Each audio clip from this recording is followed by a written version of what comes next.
तुम्ही विचार परत न्यायला सांगितलं? हो. कारण? अगं जया, अशा महागाईच्या वस्तू आपल्याला परवडणार नाहीत का? का इतके कफलच झालोत आपण? अशी उधळपट्टी करायला लागलो तर लवकरच कफलक होऊ. यात कसली उधळपट्टी? आजकाल टीव्ही विचार या गरजेच्या वस्तू झाल्यात. गरजेच्या? हे बघ जया, माणसानं आपल्या खिशात किती पैसे आहेत हे पाहून गरजा वाढवाव्यात, अंतरुण पाहून पाय पसरावे. असं किती दिवस पैसा नाही म्हणून रडत राहणार आहात?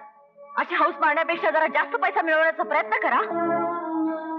हे बघ जया, मला समजून घेण्याचा प्रयत्न कर.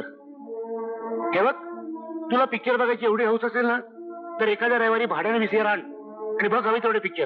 भाड्यानं? आपला दरिद्रीपणा करायची आम्हाला सवय नाही. माझ्या मैत्रिणींकडे, माझ्या नातेवाईकांकडे सगळ्यांच्याकडे विचार आहे, फक्त माझ्याचकडे नाही. सगळेजण मला टोचून बोलत असतात. शर्मेनं मान खाली घालावी लागते मला. हे बघ जया, तुझ्या मैत्रिणींचा, तुझ्या नातेवाईकांचा विचार करण्यापूर्वी उद्याचा विचार कर. आपल्याला अजून स्वतःचं घर घ्यायचंय. उद्या मुलं बाळ होतील, त्यांचं शिक्षण. उद्याच उद्या बघता येईल. उद्याचा विचार करून आज कशा भिकाऱ्यासारखं जगत राहायचं? अगं जया, भिकाऱ्यासारखं?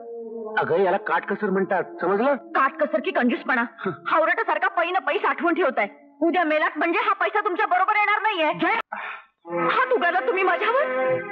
स्वतःच्या बायकोवर हात उगारला?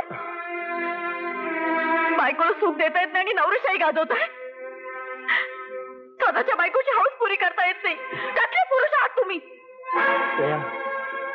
फार सहन केलं. एक कप चहा सुखाने पिऊ देत नाही तुम्ही.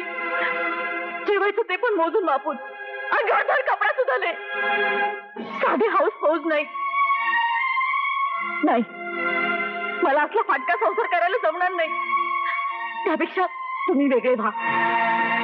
त्या माझं ऐकून घे. काही एक ऐकणार नाही मी. तुमच्या यातल्या कंजूसपणा पाहिजे आज तुम्ही माझ्यावर हात उगारलात. उद्या माझा जीव घ्यालो. जया, जया डोक्यात राग घालून घेऊ नको. जया, जया माझं ऐक. जया, अगं जया, जया, जया.